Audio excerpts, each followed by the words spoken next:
page 81, I just want to read this bit from Goldberg. He says, it bears pointing out here the inherently homogenizing logic of institutions, right? The institution wants to homogenize. It bears pointing out here the inherently homogenizing logic of institutions. In their dominant logic form, institutions are predicated principally on instituting, operating, and reproducing homogeneity. The institution, right? So the institution is precipitated by the sort of the demand to institute homogeneity. If the state minimally is a collection of institutions manifesting and reordering itself necessarily and through the logic of such institutional arrangements, then one can say that the state inherently is the institutionalization of homogeneity. The state is the institutionalization of homogeneity. Why? Because especially in a democratic state, the state is a representation of the majority. Yes, there are representations of minorities, but the state, the status quo, is in defense of the majority. Thus, according to Goldberg, quote, then one can say that the state inherently is the institutionalization of homogeneity. So the problem now is a recognition that structural violence unfolds in this attempt to institutionalize homogeneity. It's very, very complicated. That's not, and I know it's not an easy concept to understand. Imagine, if you will,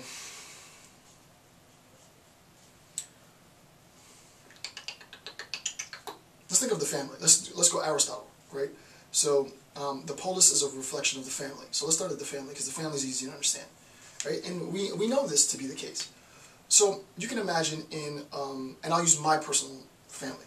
In a Jamaican family, we are very, very, very Jamaican. My family is very Jamaican. I was born in Jamaica.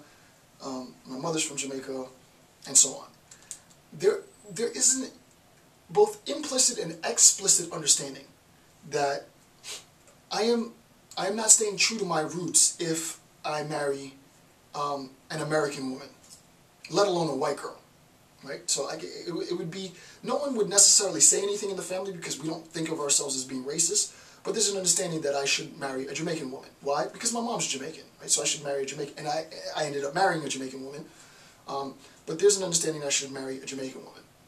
If I marry a white woman, if I were to bring home a white American woman to my mother and to my family and say, hey, look who I'm marrying, there would be in some sense a perceived disruption in the continuity of what it means to be Jamaican in my household, right? My mom would have to watch the way that she speaks around my wife, were she to be white. She's not, but just imagine, right?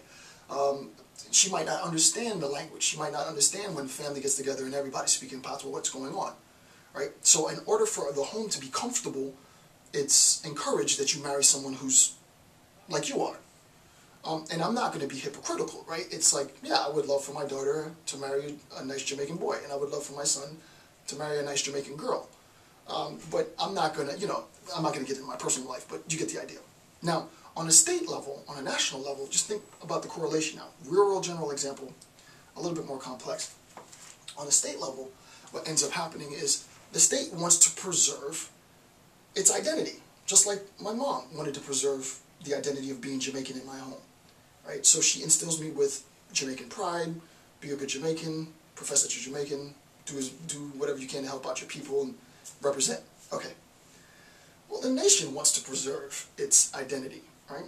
And we recognize nationally that if we, through our revisionist history lecture, if we create the public memory that we are a nation of, let's say, pure-blooded Aryans, then anything, if that's the discourse, if the national discourse is that we are a nation of pure-blood Aryans, or pure-blood anything, fill in the blank, that there is this idea that there is pure blood, anything other than that pure blood is going to be a threat to that homogeneity.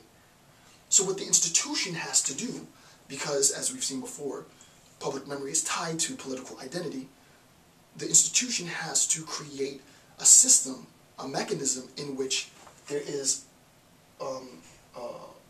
a manner of segregating the population.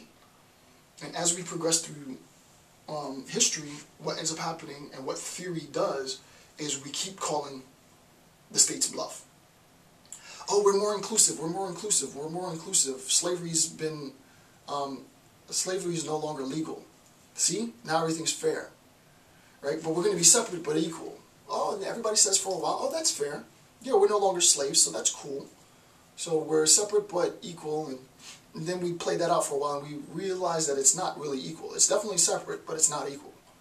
So then we call it bluff, right? Through theory, through this continual revisionist historical theory to reconstruct identity and define our worth. So what ends up happening is we say, okay, yeah, you know, separate but equal, we tried that, but that wasn't fair. So now it's fair, right? Because now you can marry whoever you want to marry, right? You can have kids with a white girl, with a black guy. It's no problem. See, it's fair now. And we say, no, it's still not fair, because now what you've done is you've created a legal code which, for, let's say, cocaine possession, the drugs that African Americans are typically using have greater sentences that drugs that white Americans are typically using, and thus you're incarcerating us at higher rates and for longer periods of time. Hence, you're still segregating us. And they say, oh, well, no. That's not fair, that's not fair, so they get rid of that law. And now we say, oh, no, you're still doing it, right? You're still doing this. And now it's a lot different, and it's a lot harder to identify. I wouldn't say impossible, I'm optimistic, but I've done a lot of discussion on this, right? No, our music is such that African American boys specifically have been targeted via hip-hop to believe that being like me is being a sellout, and being like Gucci Man and, you know, selling dope and, you know, doing drugs and drive-bys is the cool thing to do. And that leads them to a life in prison. So we've maintained segregation. Now, I'm not saying that the music industry needs to watch what they're doing. No, it's a parent's responsibility, but you see how it's more insidious now. It's a lot more difficult. The mechanisms are still in place to segregate the populations, to preserve the orthodoxy from the threat of hybridity, but it's a lot more difficult now to identify just where the cause of this segregation is, right? But the point is, on all of those manifestations, segregation is always used, and is the only tool used to protect the dominant class from the miscegenation with the oppressive class, right? We don't breed with those people, is the idea. And how you go about preventing that interaction is socially constructed, and thus a product of structural violence.